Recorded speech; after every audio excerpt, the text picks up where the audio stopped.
산상수훈은 예수님의 첫 번째 가르침입니다. 예수님의 첫 설교입니다. 그리고 십자가에 달려 돌아가시기 전 그분은 다락방 강화라는 또 설교를 남기셨죠. 우리는 산상수훈 강에 예수님의 첫 설교로 돌아가야 합니다. 그 첫 설교를 통해서 주님께서 가장 먼저 제자들에게, 예수님을 따르는 자들에게 무엇을 가르치신 것인가? 우리는 그걸 다시 배워야 한다는 것이죠. 누가 하나님의 백성인가? 하나님의 백성은 어떻게 살아야 하는가? 그게 큰 주제입니다. 산상수훈에. 누가 하나님의 백성입니까? 내면의 기준이 변화된 사람입니다. 8가지 복, 8복은 내면의 기준점, 내면의 기준이 완전히 변화된 사람이 하나님의 백성이라 일컬음을 받는다라고 설교하셨습니다. 누가 하나님의 백성인가? 하나님의 백성의 존재는 어떤 존재인가? 소금이요 빛이라 선언하셨습니다. 소금은 녹아지는 자가 소금입니다.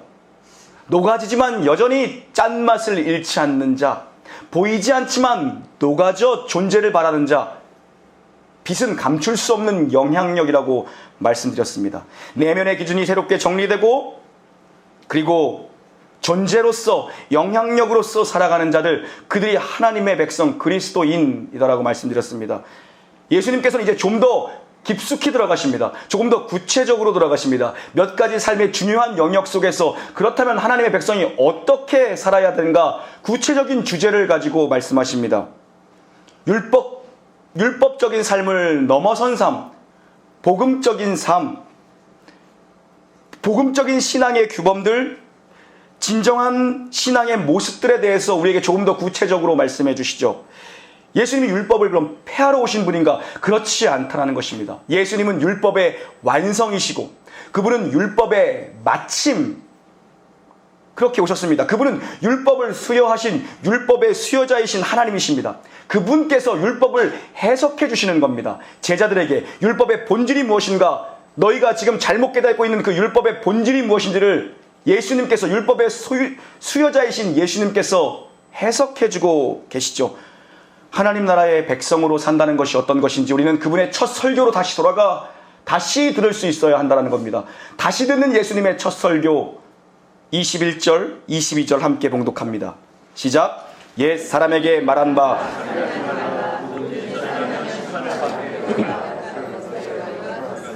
나는 너희에게 이르노니 형제에게 노하는 자마다 심판을 받게 되고 형제를 대하여 라가하는 자는 공회에 잡혀가게 되고 미련한 놈이라 하는 자는 지옥불에 들어가게 되리라. 아멘. 우리 중에 살인자는 없을 겁니다.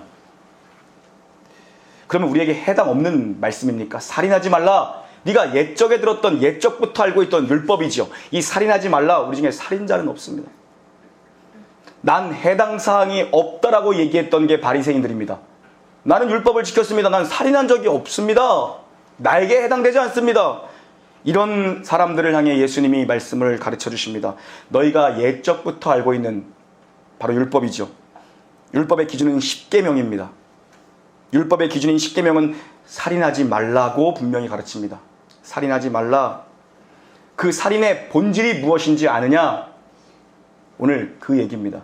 살인의 본질, 살인의 동기, 살인의 출발이 어디인지를 아느냐는 것을 율법의 수여자이신 예수님께서 다시 율법의 본질을 가르쳐 주시는 겁니다.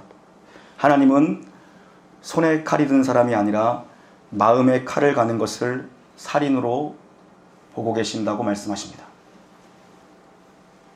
잠언 16장 2절 함께 봉독합니다. 시작. 여호와는 심령을 감찰하시느니라. 아멘. 우리는 살인하지 않았습니다. 그런데 하나님은 마음을 보십니다. 살인의 뿌리, 살인의 동기, 살인의 출발이 분노에 있다라고 말씀하십니다. 마음에 있다라고 말씀하십니다. 형제를 향해서 라가라 하는 것, 라가라고 하는 것은 우리식으로 그냥 아주 쉽게 얘기하면은 도대체 뭔 생각을 하는 놈이야? 머릿속에 뭘 놓고 다니는 놈이야? 머리 빈 놈 아니야 저거? 이게 라가라는 단어의 우리식 해석일 겁니다. 요한일서 3장 15절 봉독합니다. 시작. 살인하는 자마다 영생이 그 속에 거하지 아니한 것을 너희가 아는 바라. 아멘. 여러분, 이거 어떻게 하는 일입니까? 이거 어떻게 해야 되는 일입니까, 여러분? 이거 어떻게 설교해야 하는 일입니까? 누군가를 미워하면서 내가 분을 쏟아내면서 내가 살인을 하고 있구나. 혹시 생각해 본 분 계십니까? 누군가를 마음속으로 미워하고 증오하고 내가 누군가에게 분을 쏟아놓으면서 내가 지금 살인하고 있구나 생각해 본 분 혹시 계십니까? 예수님은 그렇다라고 말씀하십니다. 예수님의 첫 설교에서 살인에 대해서 말씀하시는데 마음속으로 네가 남을 미워하고 증오했다면 벌써 너는 살인했다. 사랑하지 않는 곳, 미워하는 곳, 그것은 하나님의 통치가 없는 곳, 내가 하나님의 통치를 거절하고 하나님의 통치를 밀어낸 곳이라고 말씀하십니다. 팔복, 그리스도인의 정체성, 바로 새로운 기준, 영적인 기준, 하나님의 통치와 다스림을 받는 것이 하나님의 백성의 본질입니다. 그런데 내가 마음속으로 누군가를 미워하고 증오하고 분을 내고 있다면, 그 분을 쌓아두고 있다면 내가 분노하는 그 자리는 이미 하나님의 다스리심의 손길이 없는 곳이다라고 말씀하죠. 여러분, 화낼 수 있습니다. 성격의 한 면입니다. 우리 여자 집사님들은 우리 남편 성격 건들지 말아야 되라고 말씀하시는데 여러분 남편뿐만 아니라 남의 남편도 다 화낼 줄 알고 성격이 다 있습니다. 누구나 가지고 있습니다. 그런데 이걸 마음에 쌓아두지 말고 화가 분노가 되고 증오가 되지 않게 처리하라는 것입니다. 마음의 분노가 일어나면 얼굴의 색깔이 변합니다. 그리고 입이 거칠어집니다. 눈빛이 변하지요. 분노에 살이 잡히면 분노의 종이 됩니다. 그리고 분노를 쏟아내기 시작합니다. 누구에게 그 분노를 쏟아내느냐? 여러분, 마음에 화가 쌓여 분노가 됩니다. 그 분노가 우리 분노로 폭발한다고 하죠. 분노를 쏟아냅니다. 여러분이 누구에게 화를 쏟아내는지 한번 돌아보십시오. 누구에게 쏟아냅니까? 나를 열받게 한 사람에게 쏟아낼 것 같지요? 그렇지 않습니다. 만만한 사람에게 분노를 쏟아냅니다. 분노의 출구란 이렇게 치사합니다. 만만한 사람한테 우리는 분노를 쏟아내요. 항상 이상하게. 남자들이 밖에서 스트레스 받고 와서 안에서 풉니다. 왜요? 만만하기 때문입니다. 내가 통제하고 컨트롤할 수 있다고 생각하기 때문입니다. 여자들은 남편한테 받은 스트레스를 어디다 풉니까? 자식들에게 풉니다. 왜요? 만만하기 때문입니다. 내가 통제할 수 있다고 생각하기 때문입니다. 배우자나 자녀에게 분내는 분들이 많지요. 주님이 그 부분을 마음 아파하십니다. 그 부분을 주님이 마음 아파하세요. 여러분이 그 감정을 잘 처리하기를 바라세요. 근데 집에 가면 거꾸로 교회에서는 안 그래서 집에 가면 남편을 잡는 여자분들이 그렇게 많다는. 우리 교회는 없는 것 같은데 다른 교회는 집에 가면 남편을 그렇게 쥐잡듯 잡는데요. 쥐잡기가 어렵죠. 그 남편 잡기가 그래서 어려운 겁니다. 쥐잡는 게 얼마나, 제가 30만 원 주고 쥐잡았잖아요. 저희 집 바퀴벌레랑. 쥐잡는 게 어렵습니다. 남편 잡는 건 어렵습니다. 어떤 남자분들은 운전하다 그냥 저 자식 내리고 그냥 간대요. 또 어떤 사람들은 일부러 화를 키우는 분들도 있습니다, 여러분. 일부러 화를 키워요. 왜요? 화내는데도 단계가 있는데 화를 내면 나에게 중심이 쏟아져 오거든요. 왜냐하면 내가 화를 내면 사람들이 주목해주고 내게 함부로 대하지 않는다는 걸 알기 때문에 일부러 화를 쌓아두는 사람들도 있어요. 여러분, 화낼 수 있습니다. 그런데 이건 한번 생각해 봐야 될 것 같습니다. 내가 내고 있는 화가 정상적인 화인가, 아니면 도를 넘어선 내가 통제할 수 없는 화인가에 대해서는 한 번쯤 생각해 볼 필요가 있을 것 같습니다. 분노할 때 힘은 평상시의 힘과 다릅니다. 분노할 때 말 한마디는 평상시에 내뱉는 말과 다릅니다. 독이 섞여 있습니다. 그리고 엄청난 무게가 실려 있습니다. 어떤 분은 또 자기가 이야기해야 풀리고 속 시원하대요. 저도 약간 그런 스타일인데. 큰 웃음소리가 들렸네요. 자기가 이야기해야 속 편하대요. 여러분, 그 말을 듣는 사람은 또 그 안에서 이제 이 사람은 또 그 사람이 처리를 해야 되는 문제가 또 있는 거죠. 그러니 결국은 뭡니까? 대대로 대물림 되는 겁니다. 내가 누군가에게 분노를 쏟아내면 그 분노가 대물림 되고 있습니다. 예전에 그런 드라마가 있었죠. 제가 어렸을 때 본 드라마인데 아버지처럼 살기 싫었어.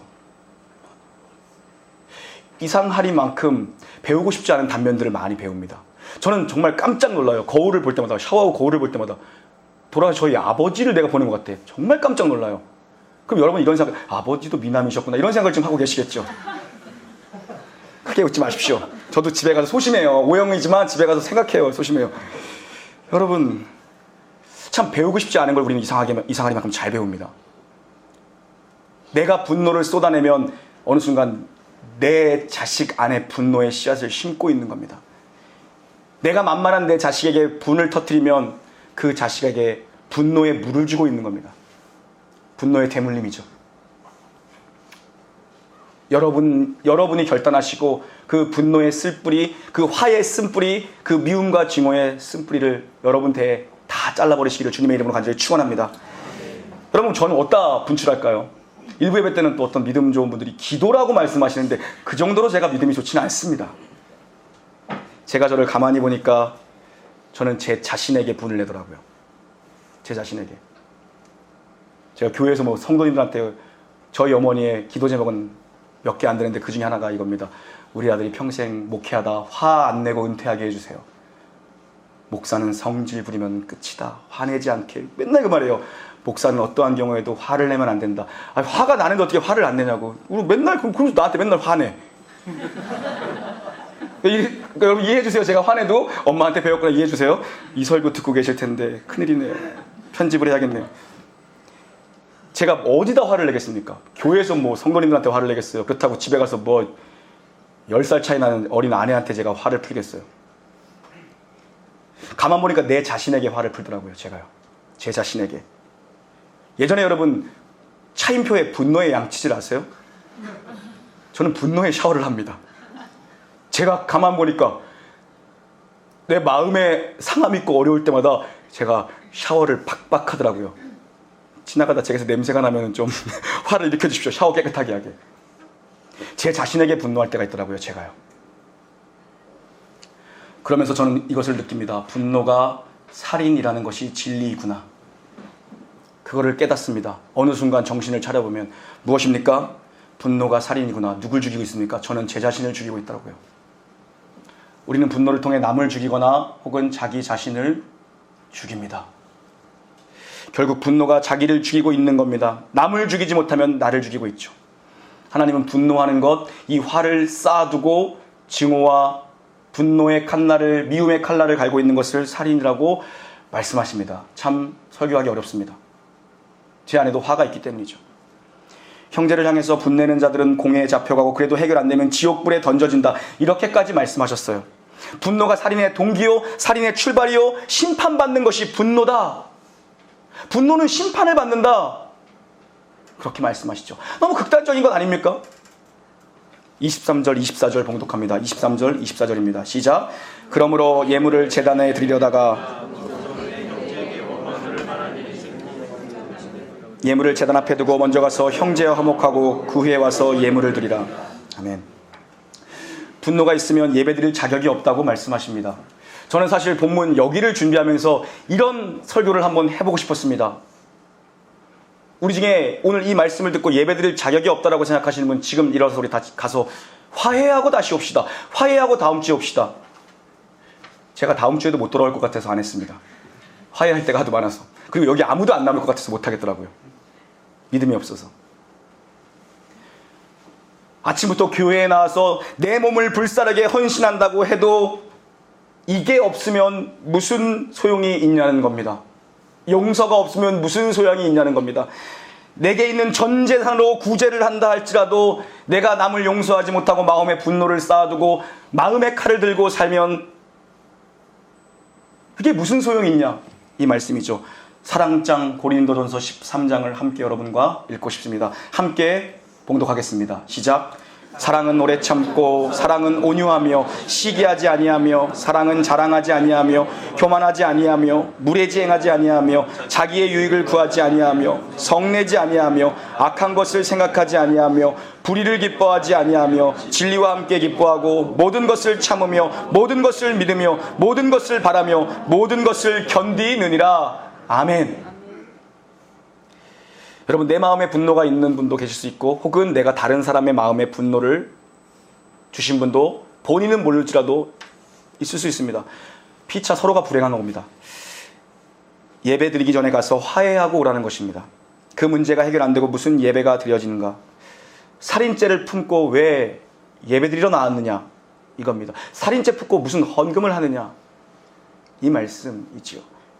제가 재직 세미나 할 때마다 누누이 강조하는 게 있습니다. 제일 강조하는 것 중에 하나가 무엇입니까?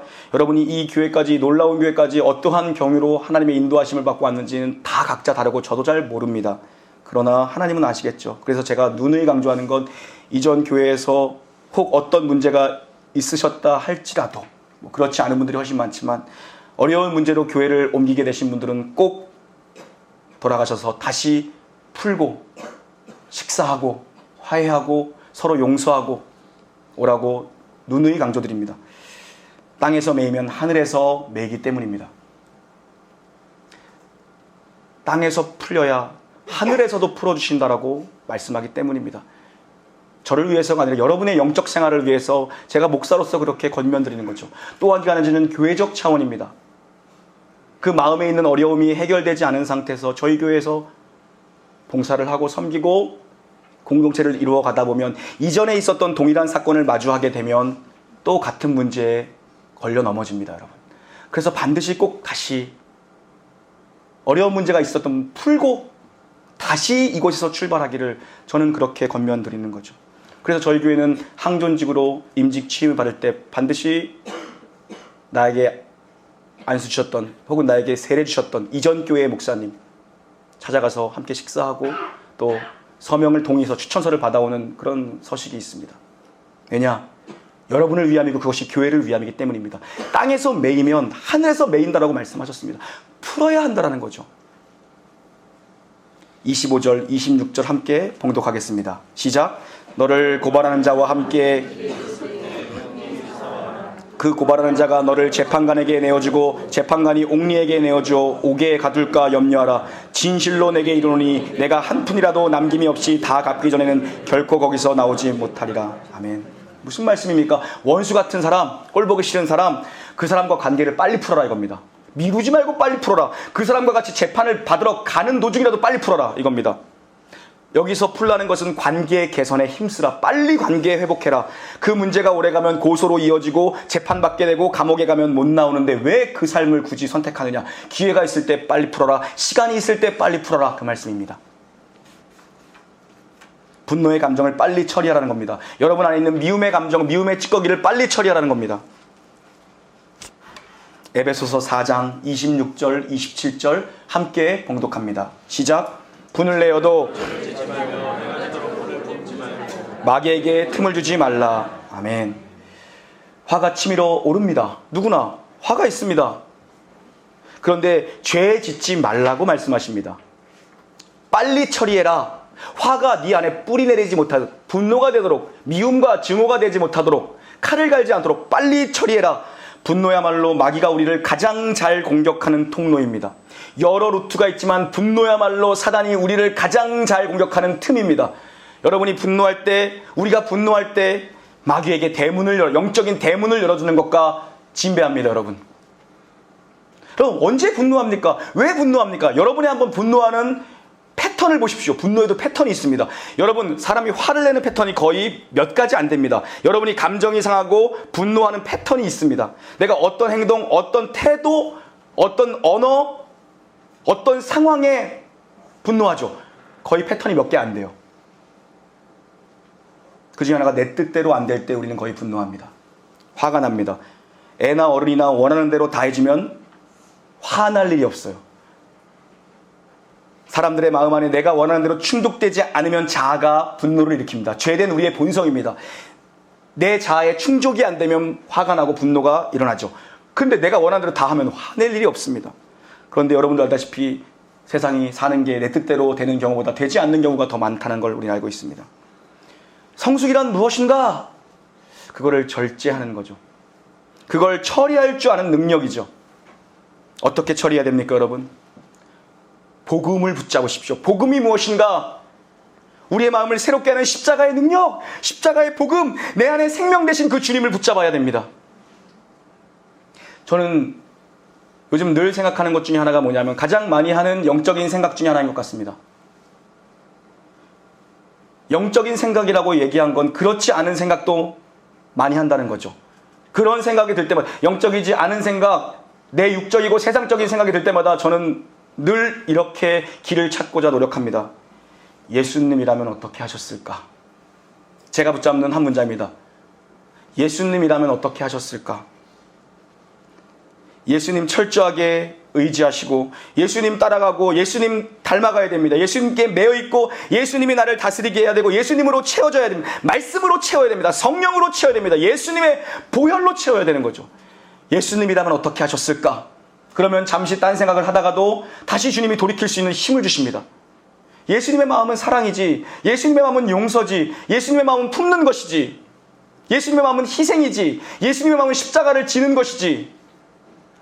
우리가 이 목표를 잃어버리면 맨날 죄짓고 회개하는 수준을 벗어나지 못합니다. 화내고 후회하는 수준을 벗어나지 못합니다. 기준을 낮게 잡으면 다 같이 망하는 겁니다. 그러나 우리의 기준, 바로 우리 주 예수 그리스도. 목표를 잃어버리면 우리는 맨날 거기서 다람쥐 쳇바퀴 하는 삶을 살 수밖에 없습니다. 동일한 죄 짓고 또 와서 회개하고 또 화내고 또 후회하고. 성령의 도우심을 철저하게 의지하지. 여러분, 성령을 인식만 해도 강해집니다. 우리가 성령을 인식하지 않고 살기 때문에 넘어지고 자빠지고 후회할 일만 하는 겁니다. 성령은 인식만 해도, 의식만 해도 강합니다. 성령님이 나와 함께 계셔. 오늘도 성령님이 나를 인도하셔. 이 성령을 인식하는 삶. 예수님, 날 좀 도와주세요. 예수여, 나를 도와주세요. 여러분, 마음에 분노가 있고 화가 있고 감정이, 미움의 감정이 있는데 기도가 사실 됩니까? 안 되죠, 사실요. 주님의 이름을 그냥 부르는 겁니다. 주님, 절 좀 도와주세요. 예수님처럼 온유하고 싶습니다. 주님, 주님. 예수님처럼 용서하며 살고 싶습니다. 주님, 주님. 예수님처럼 사랑하고 싶습니다. 주님, 주님. 이 못난 저를 불쌍히 여겨주세요. 도와주세요. 예수님, 예수님. 육신으로 연약하여 할 수 없었던 일을 성령께서는 하게 하시죠. 분노를 녹이시는 분이, 분노를 물처럼 녹이시고 분노를 불로 태우시는 분이 바로 성령님이십니다. 목사인 저는 참 실수가 많습니다. 화도 잘 냅니다. 그러나 사람의 성내는 것이 하나님의 의를 이루지 못한다라고 야고보 사도는 권면합니다. 사람이 성내는 것이 하나님의 의를 이루지 못한다는 것을 성경은 가르칩니다. 우리가 화를 내면 하나님의 뜻을 이루지 못한다는 거죠. 듀크 의대 연구 결과에 의하면 화 잘 내는 사람이 그렇지 않은 사람보다 사망률이 20%가 높다는 논문이 발표되었습니다. 성경을 20분 동안 강론했지만 그것보다 이 말 한마디에 더 들리시죠. 듀크 의대 연구 결과는 화 잘 내는 사람의 사망률이 그렇지 않은 사람보다 20% 높다. 화 잘 내면 빨리 죽는답니다. 화를 내기 시작하면 주변의 사람이 점점 줄어듭니다. 내 주변에 사람이 줄어들고 있으면 한번 점검해야 됩니다.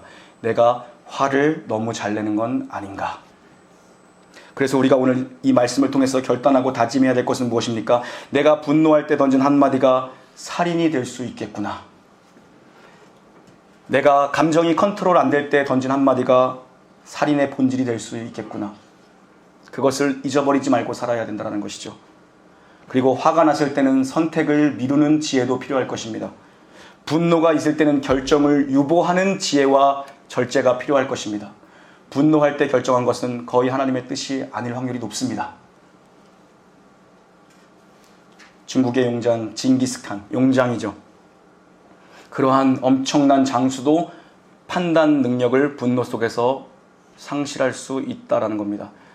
징기스칸이 매 사냥을 좋아했답니다. 매를 텔레비에 보니까 몽골인들은 지금도 이렇게 독수리로 사냥을 하더라고요. 여기다 얹고 다니다가 그것처럼 징기스칸이 어깨에다가 매를 메고 다녔답니다. 얹고 다녔답니다. 매 사냥을 그렇게 징기스칸이 즐겼다고 합니다. 하루는 너무나도 목이 마른데 한 방울 두 방울 떨어지는 산에서 떨어지는 정말 그 귀한 물줄기를 발견했다고 합니다.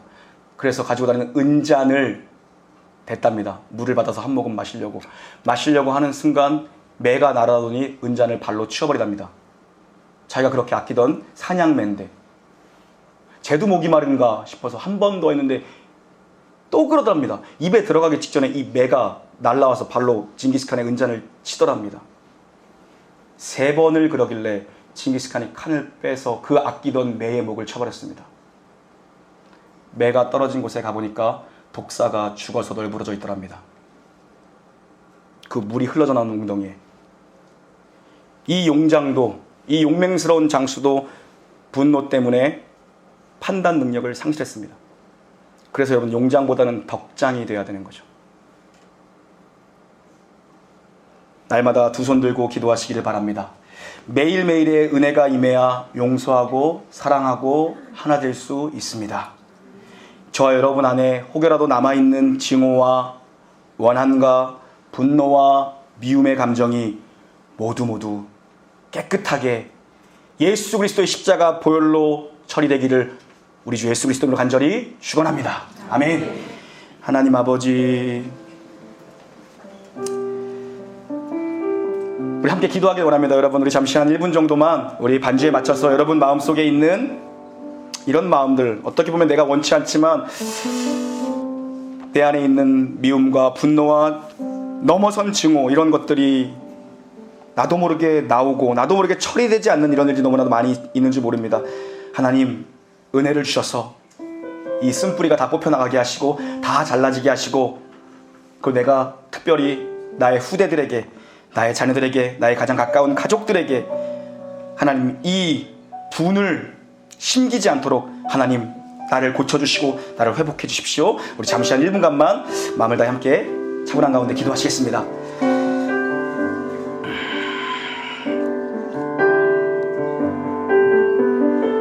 하나님 아버지, 제가 참 죄인입니다. 하나님, 제가 참 분냄이 많습니다. 하나님, 붙잡아 주십시오. 저의 마음을 붙잡아 주시고 저의 생각을 붙잡아 주시고 저의 입술을 붙잡아 주시고 저의 삶을 붙잡아 주십시오. 하나님 아버지, 목회의 길을 걸어가는데 하나님 아버지요, 나를 잘 다스릴 수 있도록 하나님 제게 은혜를 부어 주십시오. 매일의 은혜가 필요합니다. 주님의 은혜 떠나서 아무것도 할 수 없습니다. 하나님 아버지요, 하나님 아버지, 사랑하게 하시고 용서하게 하시고 하나 되게 하시고 늘 십자가를 질 수 있는 그 길을 걸어갈 수 있도록 저를 붙잡아 주십시오. 사랑하는 주님, 사랑하는 주님, 주님의 은혜 아니면 아무것도 할 수 없습니다. 주님의 은혜 아니면 아무것도 할 수 없습니다. 주님, 은혜를 주십시오. 늘 주님의 은혜에 붙들려 하나님, 우리 마음속에 있는 연약함들이 있다면 다 뽑혀나가도록 주님 도와주십시오.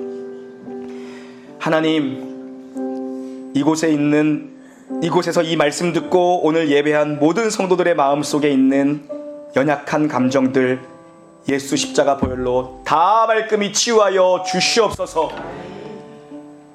분노의 영이 사라지게 하여 주시옵소서. 우리 안에 해결되지 않는 미움과 이 분노가 예수님의 십자가 보혈 복음의 능력으로 치유되게 하여 주시옵소서.